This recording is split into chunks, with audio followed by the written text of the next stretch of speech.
quinta sesión de la actividad por parte de la materia de Historia de la Educación que se encuentra en la UPAP Tatahuicapan.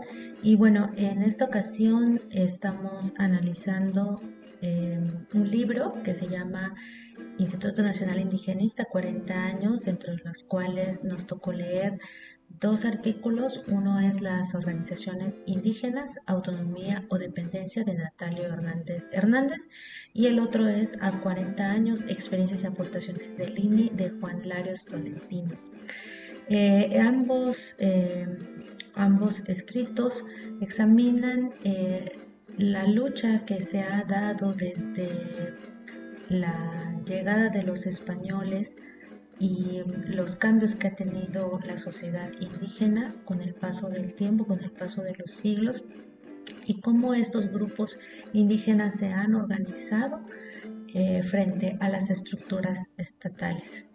Entonces los textos critican ampliamente el indigenismo paternalista y abogan por consolidar instituciones propias que garanticen la autonomía comunitaria y la defensa de sus derechos hasta la actualidad. Y bueno, ¿cómo hicimos esta actividad? Bueno, lo hicimos a partir de un memorama para que fuera un poquito más divertido, entretenido, ¿no? Y estas cartas de memorama las podemos ir jugando y encontrando información básica de estos dos artículos. Por ejemplo, desde lo que es la conquista en el 1521 y cómo estos grupos indígenas pues han tenido que organizarse con el paso del tiempo, como la guerra del Mixtón, de los chichimecas, en contra de estos grupos españoles, y así nos vamos pasando de los siglos, como el movimiento indígena Rarámuri de Teporaca o la guerra de castas en 1847 con Jacinto Canek.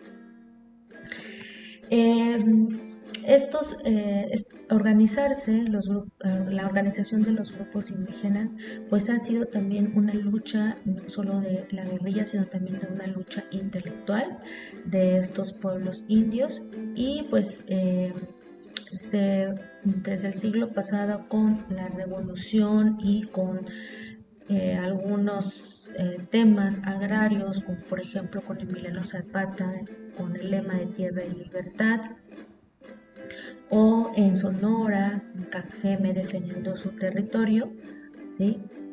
Estos movimientos y estas organizaciones han dado paso a la creación de muchas instituciones postrevolucionarias, como por ejemplo la Casa del Estudiante Indígena en 1926.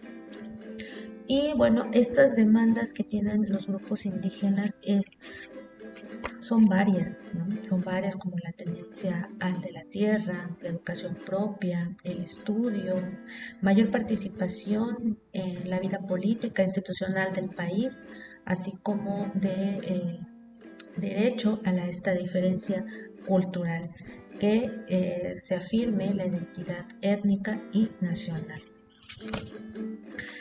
Y bueno, a partir de ahí, de la parte postrevolucionaria, empiezan a crearse las federaciones o los grupos, como la Federación Nacional de Estudiantes Indígenas en 1938, con los maestros bilingües, y crearse organizaciones como la Organización de Profesionistas Indígenas Nahuas, la OPINAC, en 1973, o el Instituto Nacional Indigenista en 1948.